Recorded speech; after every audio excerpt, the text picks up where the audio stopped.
बिस्मिल्लाहिर्रहमानिर्रहीम। इय्याक नअबुदु व इय्याक नस्तईन। हीमाटोलॉजी और ऑन्कोलॉजी फर्स्ट एड के जो है क्वेश्चन करने लगे हैं अभी हम। एनाटमी में कुछ हमें पहले क्वेश्चन में डेफिनेशंस दी हुई हैं। एक हमारे पास है एन आइसोसाइटोसिस। इसके अंदर क्या होगा, आपके सेल का साइज़ जो है वेरी हो जाता है। और पोकेलोसाइटोसिस के अंदर क्या होता है कि आपकी सेल्स की शेप वेरी हो जाएगी, चेंज हो जाएगी। ठीक है। थ्रोम्बोसाइटोपिनिया के अंदर क्या होता है कि प्लेटलेट्स का जो नंबर है वो क्या है, डिक्रीज़ हो गया है, तादाद जो है कम हो गई है। फिर हमारे पास दूसरा क्वेश्चन है कि कौन से जो प्लेटलेट्स के डेंस ग्रेन्यूल्स जो है वो मुश्तमिल होते हैं। प्लेटलेट्स के डेंस ग्रेन्यूल्स कौन से होते हैं हमारे पास, एक तो एडीपी और दूसरा जो है कैल्शियम। इन पर जो है प्लेटलेट जो है मुश्तमिल होते हैं। फिर हमारे पास अल्फ़ा ग्रेन्यूल्स, डेंस ग्रेन्यूल जो हैं वो एडीपी और कैल्शियम है।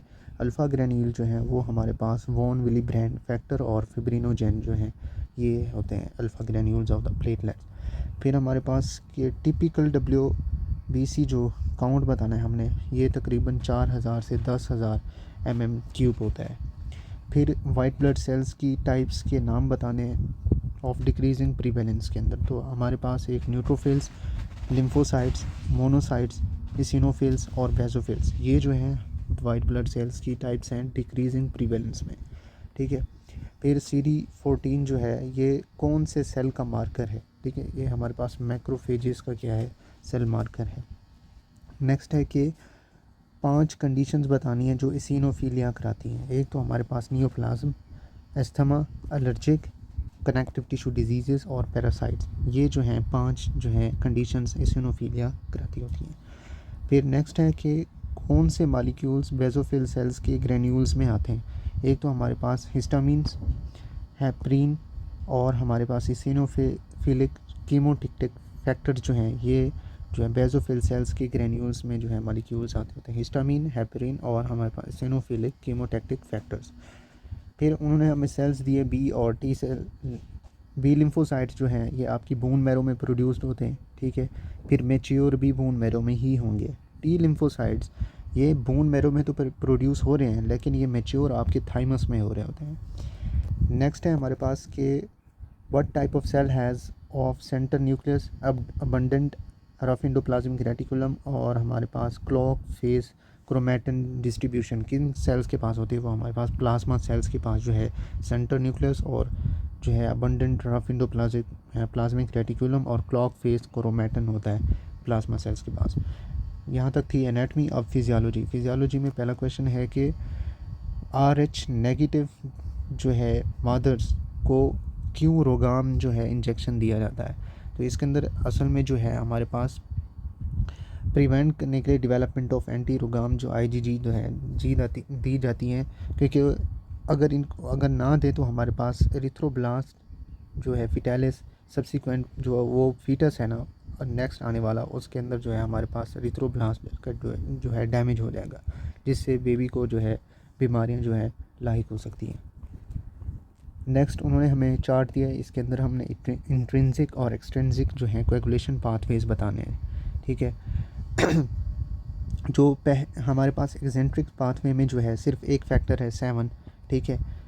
और इंट्रिंसिक पाथवे में जो है 8, 9 और 11 और 12, ये जो 4 हैं ये आपके इंट्रिंसिक पाथवे में आते हैं। बाकी जो बचते हैं वो आपके दोनों में आते हैं, लाइक एक्सट्रिंसिक पाथवे भी होंगे और इंट्रिंसिक पाथवे भी होंगे। नेक्स्ट क्वेश्चन है कि कौन से फैक्टर्स विटामिन के डिपेंडेंट होते हैं और warfarin inhibit activation of these factors कौन सी है। एक तो हमारे पास जो विटामिन के डिपेंडेंट फैक्टर्स हैं वो 2, 7, 9, 10 प्रोटीन C और S जो हैं ये विटामिन के डिपेंडेंट फैक्टर्स हैं।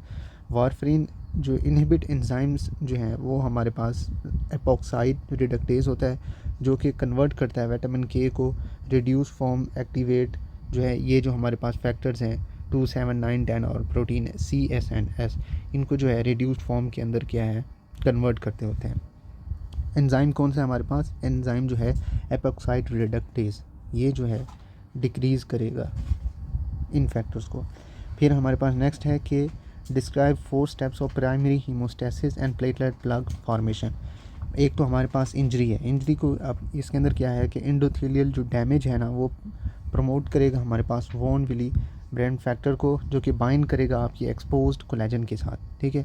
नेक्स्ट जो है एडिजन है, एडिजन में क्या होगा कि प्लेटलेट बाइंड करेगी वॉन विली ब्रेन फैक्टर के साथ और रिलीज़ करेगी एडीपी और हमारे पास कैल्शियम लेवल को। तीसरे स्टेप में क्या होगा, एक्टिवेशन होगी जिसमें GP2B और 3A जो है एक्सप्रेस्ड होंगे। और फोर्थ में जो है एग्रीगेशन होगी, एग्रीगेशन के अंदर क्या होगा हमारे पास जो है फिब्रिनोजेन जो है बाइंड करेगी GP2B और 3A के साथ और लिंक हो जाएगा हमारे पास प्लेटलेट्स के साथ। यहाँ तक तो जो थी हमारे पास फिजियोलॉजी। अब जो है पैथोलॉजी, उन्होंने हमें सेल्स दिए हैं और उनकी एसोसिएटेड जो है पैथोलॉजी हमने क्या है बतानी है। पहला जो है ये जो पिक्चर दी है ये हमारे पास बाइट सेल्स हैं। अगर इनकी पैथोलॉजी की बात करें तो हमारे पास ये जो है G6PD डेफिशिएंसी में क्या है देखे जाते हैं। दूसरे जो हैं ये बी वाले, ये रिंग्ड जो है सिड्रोब्लास्टिक में सेल की टाइप में आते हैं, ठीक है। और अगर हम इसकी पैथोलॉजी की बात करें तो ये हमारे पास सिड्रोब्लास्टिक एनीमिया में आते हैं। थर्ड जो है C, ये जो है आपके शिस्टोसाइट्स हैं और इसकी पैथोलॉजी है माइक्रो एंजियोपैथिक हिमोलैटिक एनीमिया, जिसमें आपकी DIC TTP और हमारे पास HUS। फिर है डी वाली पिक्चर देखें तो इसके अंदर जो है हमारे पास टीयर ड्रॉप सेल्स हैं, ठीक है। और इसकी पैथोलॉजी की बात करें तो हमारे पास माइलोफाइब्रोसिस या बोन मैरो इन्फिल्ट्रेशन में जो है ये देखी जाती है। फिर ई वाली पिक्चर देखें तो ये हमारे पास टारगेट सेल्स हैं, ये आपको HBC डिज़ीज़ के अंदर और जो है एस्प्लेनिक जो है इसके अंदर जो है आपको मिलेंगे। लास्ट है एफ़ के अंदर जो है आपको ये हेंस बॉडीज़ जो है मिल रही हैं, ये आपकी पैथोलॉजी लाइक अल्फ़ा थैलासीमिया और G6PD डेफिशिएंसी। G6PD डेफिशिएंसी के अंदर आपको हेंस बॉडीज़ भी मिल रही होती हैं और बाइट सेल्स भी मिल रहे होते हैं, और हेंस बॉडीज़ जो है आपको अल्फ़ा थैलासीमिया के अंदर भी मिल रहे होते हैं। नेक्स्ट उन्होंने दी है लैब फाइंडिंग्स और उनके अंदर उन्होंने जो है हमने बताना है एलिवेटेड है, डिक्रीज़ड है या नॉर्मल है। तो पहला है हमारे पास फेरेटिन के अंदर एनीमिया ऑफ क्रोनिक डिजीज़ के अंदर जो फेरेटिन का लेवल होता है वो इंक्रीज मिलता है, एलिवेटेड मिलता है। और आयरन डेफिशिएंसी में जो फेरेटिन है वो डिक्रीज़ मिलेगा। प्रेगनेंसी या OCPs जो है इसके अंदर फेरेटिन नॉर्मल मिलेगा। थैलासीमिया के अंदर भी आपको फेरेटिन लेवल क्या है नॉर्मल मिलेगा। सीरम आयरन की बात करें तो ये आपको एनीमिया ऑफ क्रोनिक डिजीज़ के अंदर क्या है डिक्रीज़ मिलेगा। आयरन डेफिशिएंसी में भी डिक्रीज़ मिलेगा। प्रेगनेंसी और थैलासीमिया दोनों में क्या है ये नॉर्मल मिलेगा। फिर नेक्स्ट है हमारे पास ट्रांसफेरिन जो है एनीमिया ऑफ क्रोनिक डिजीज़ के अंदर जो है ये डिक्रीज़ मिलेगा। आयरन डेफिशिएंसी के अंदर इंक्रीज़ मिलेगा। और प्रेगनेंसी और OCPs अगर जो है की बात करें तो इसके अंदर हमें ये एलिवेटेड इंक्रीज़ मिलेगा। फिर नॉर्म जो है थैलासीमिया के अंदर नॉर्मल रहेगा। फिर परसेंटेज ट्रांसफेरिन की बात करें तो ये हमें एनीमिया ऑफ क्रोनिक डिजीज़ के अंदर या तो नॉर्मल मिल सकता है या डिक्रीज़ मिल सकता है। आयरन डेफिशिएंसी में ये आपको डिक्रीज़ मिलेगी, प्रेगनेंसी और OCPs में ये डिक्रीज़, और थैलासीमिया के अंदर जो है नॉर्मल। तो अगर आप देखें तो ये हमें फेरेटिन, सीरम आयरन ट्रांसफेरिन और परसेंटेज ट्रांसफेरिन जो है थैलासीमिया के अंदर सब में ये क्या है नॉर्मल मिल रही है। लेकिन ज़्यादातर जो है हमें आयरन डेफिशिएंसी और क्रोनिक डिजीज़ के अंदर जो है एलिवेटेड या डिक्रीज़ मिल रही है। ठीक हो गया। नेक्स्ट जो है हमारे पास के अगला क्वेश्चन के अल्फ़ा थैलासीमिया में कौन सी कंडीशन जो है 4 अल्फ़ा ग्लोबिन जीन्स जो है डिलीट होते हैं, और व्हेन 3 आर डिलीटेड, व्हेन 1 और 2 आर डिलीटेड, यानी कि 3 जो है कब डिलीट होंगे, 1 या 2 जो हैं वो भी कब डिलीट होंगे। पहले तो हमें 3 तरह के सवाल दिए हैं इसने। तो पहला क्वेश्चन का जो है हमारे पास जवाब के 4 डिलीशन जो है आपकी HB बार्ड्स में आएंगी, 3 डिलीशन जो है HBH डिजीज़ के अंदर, 1 या 2 जो डिलीशन है वो आपको एसिम्टोमेटिक मिलती होती हैं। 4 डिलीशन HB बार्ड्स के अंदर, 3 डिलीशन हुई पड़ी होंगी तो हमारे पास HBH डिजीज़ के अंदर होंगी। अगर 1 या 2 डिलीशन है तो वो आपको एसिम्टोमेटिक क्या है मिलती होंगी। नेक्स्ट क्वेश्चन है कि major history and physical examination findings जो है लेड पॉइजनिंग के अंदर आपको कौन सी मिल रही होती है। एक तो आपको जो है हिस्ट्री रिवील एब्डोमिनल कोलिक और कन्फ्यूजन के साथ हो रही होगी, और आपको फिजिकल एग्जामिनेशन पे जो है रिस्ट और फुट ड्रॉप जो है मिल रहा होगा, और बोर्टन लाइंस जिंजीवा जो है आपको मिल रही होंगी। ठीक हो गया। नेक्स्ट हमारे पास है कि क्लिनिकल मैनिफेस्टेशंस जो है फ्लूइड डेफिशिएंसी और विटामिन B12 डेफिशिएंसी जो है इनमें कॉमन बतानी है हमने, और कौन से जो हैं सेट्स जो है अपार्ट है इनके अंदर। एक तो हमारे पास ये दोनों ना मेगैलोब्लास्टिक एनीमिया कराती होती है, ठीक है, और सिर्फ B12 जो है डेफिशिएंसी में ये एसोसिएटेड होती है न्यूरोलॉजिकल सिम्टम्स। ये सीधे सीधे जो हैं MCQs बनते होते हैं, ठीक है। फिर हमने 4 कासेस बतानी है ए प्लास्टिक एनीमिया की। एक तो हमारे पास ये इडियोपैथिक होती हैं, ड्रग्स की वजह से हो सकती है, वायरल इन्फेक्शन की वजह से हो सकती है, रेडिएशंस की वजह से हो सकती है, या फेनकोनी एनीमिया की वजह से जो है ए प्लास्टिक एनीमिया हो सकती है। Idiopathic, drug, viral infections, radiation, Fanconi anaemia. फिर उन्होंने ना हमें एक जो है इंट्रिंसिक हिमोलाइटिक नॉर्मोसाइटिक एनीमिया की जो है टेबल दिया है, उसके अंदर हमने करेक्टरिस्टिक्स मिलानी है। G6PD डेफिशिएंसी जो है ये आपको हिंस बॉडीज़ दे रही हैं, ऊपर हम डिस्कस करके। HBC डिफेक्ट जो है इसके अंदर आपको GLU जो है वो कन्वर्ट हो रहा होगा LYS जो है म्यूटेशन के अंदर। नेक्स्ट है हमारे पास हेरिडेटरी स्फेरोसाइटोसिस, इसके अंदर क्या है हाउल जॉली बॉडीज़ जो है मिल रही होंगी। प्रोक्सिमल नॉक्टर्नल हीमोग्लोबिनुरिया के अंदर क्या है आपको हीमोसीड्रिन यूरिन के अंदर क्या है इंक्रीज मिल रहा होगा। छठा है हमारे पास के पायरुवेट काइनेज डेफिशिएंसी, इसके अंदर जो है आपको रिजिड RBCs के हैं मिल रहे होंगे।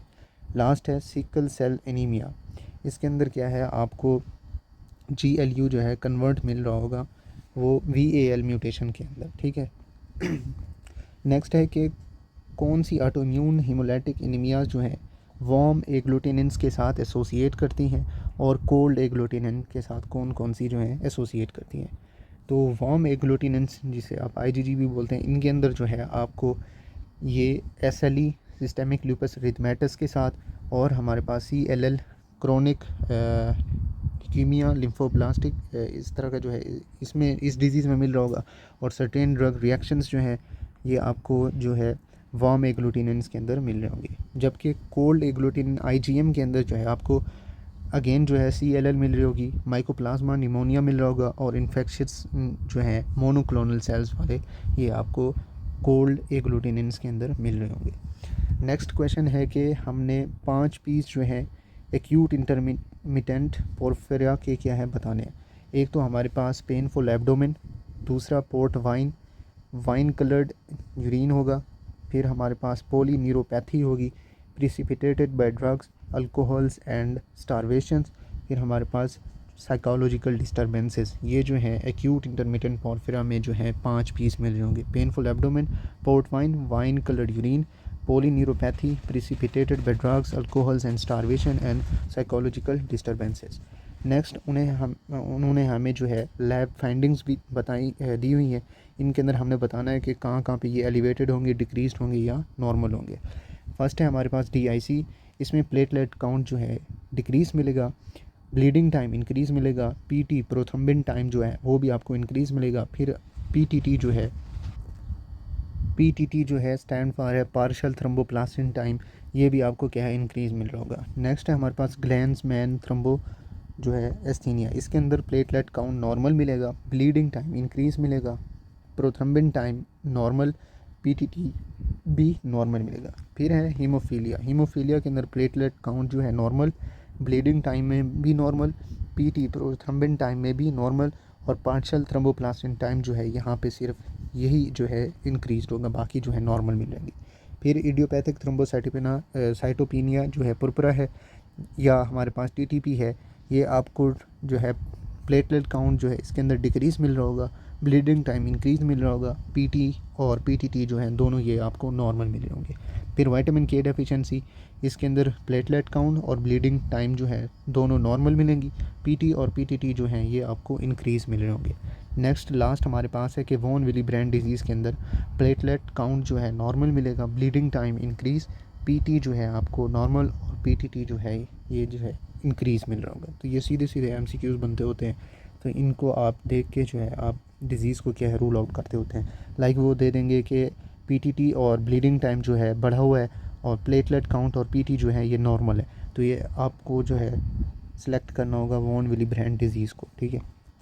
नेक्स्ट है हमारे पास कि हॉजकिन लिम्फोमा की कौन सी टाइप जो है इक्वली प्रीवेलेंट होती है मैन और वुमेन्स के अंदर, वो होती है नोड्यूलर स्क्लेरोसिंग जो है, ये टाइप आपके हॉजकिन लिम्फोमा की इक्वली प्रीवेलेंट होती है मैन और वुमेन्स के अंदर। नेक्स्ट है कि what type of cell is shown by the arrow ये जो है आपको in the image in what condition is this cell seen, इसके अंदर जो है आपको रीड स्टर्नबर्ग सेल्स मिल रहे हैं, ये हॉजकिन लिम्फोमा के अंदर जो है देखे जाते होते हैं।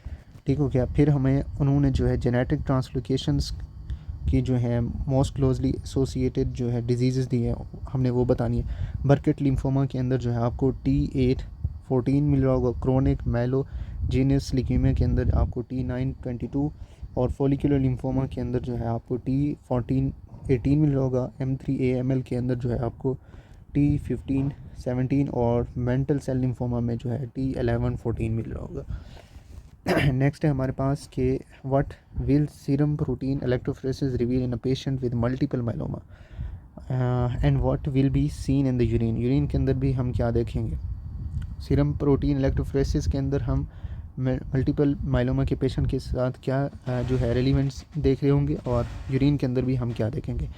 जो पहला हमारे पास क्वेश्चन है, इसके अंदर जो है एम स्पाइक जो है प्रोटीन रिप्रेजेंट कर रही होंगी मोनोक्लोनल एंटीबॉडीज़। ठीक है। फिर हमारे पास जो है दूसरा IgG लाइट चेन जो है बेंस जोन्स प्रोटीन्स आप यूरिन के अंदर जो है देख रहे होंगे।